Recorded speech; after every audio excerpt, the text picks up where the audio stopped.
یہ صدائے حریت جموں کشمیر ہے، پیش خدمت ہے خصوصی اپڈیٹ۔ غیر قانونی طور پر بھارت کے زیر قبضہ جموں کشمیر میں کل جماعتی حریت کانفرنس نے مقبوضہ علاقے کے اطراف و اکناف میں قابض بھارتی فوجیوں کی طرف سے مسلسل جاری جعلی مقابلوں کی شدید مذمت کی ہے۔ حریت کانفرنس کے ترجمان نے کہا کہ راشٹریہ سویم سیوک سنگھ اور شیو سینا جیسی ہندو انتہا پسند تنظیموں کے زیر اثر بھارت کی فسطائی حکومت مسلم اکثریتی جموں کشمیر کو مکمل ہندو ریاست میں تبدیل کرنے پر تلی ہوئی ہے۔ انہوں نے حال ہی میں سوپور، سری نگر، پلوامہ، بانڈی پورہ، راجوری اور جموں کشمیر کے دیگر علاقوں میں بھارتی فوجیوں کے ہاتھوں شہید ہونے والے کشمیری نوجوانوں کو زبردست خراج عقیدت پیش کیا۔ انہوں نے جعلی مقابلوں میں نہتے کشمیریوں کے قتل عام اور غیر کشمیری ہندوؤں کو بڑے پیمانے پر جموں کشمیر کا ڈومیسائل سرٹیفکیٹ دے کر آباد کر کے مقبوضہ علاقے میں آبادی کے تناسب کو تبدیل کرنے کی بھارت کی سامراجی پالیسی پر تشویش ظاہر کی۔ پیپلز ڈیموکریٹک پارٹی کی صدر محبوبہ مفتی نے کہا ہے کہ کشمیریوں کو بندوق کی نوک پر خاموش کرایا جا رہا ہے۔ انہوں نے کہا کہ کشمیری ششدر اور پریشان ہیں، وہ اپنی رائے کا اظہار نہیں کر سکتے اور جو لوگ سچائی بیان کرتے ہیں،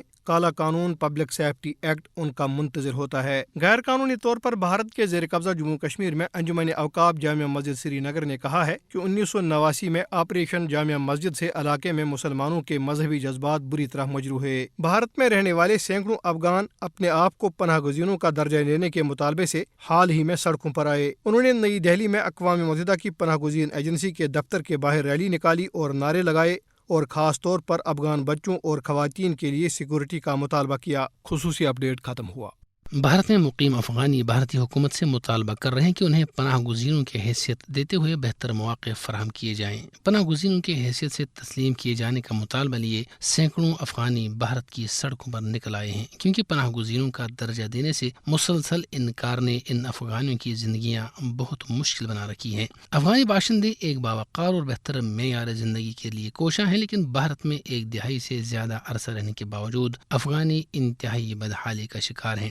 بھارت میں سینکڑوں افغانی عرصے دراز سے مقیم ہیں اور بہت سے افغانیوں کو بھارت میں رہتے ہوئے 10 برس سے بھی زیادہ کا عرصہ گزر چکا ہے، تاہم اب تک انہیں بھارتی حکومت پناہ گزینوں کی حیثیت سے تسلیم نہیں کر رہی۔ بھارت میں رہنے والے افغان نہ صرف بہت خراب حالات میں زندگی گزارنے پر مجبور ہیں، بلکہ انہیں متشدد ہندوؤں کی جانب سے ہراسانی کا بھی سامنا ہے۔ حقیقت یہ ہے کہ بھارت پناہ گزینوں کو سنبھال ہی نہیں سکتا، کیونکہ اس کی تو اپنی آبادی کا بڑا حصہ خط غربت سے نیچے زندگی گزار رہا ہے۔ بھارت میں مقیم افغانوں کے بدترین حالات ان افغانوں کے لیے چشم کشا ہونے چاہیے جو بھارت جانے کی خواہش رکھتے ہیں۔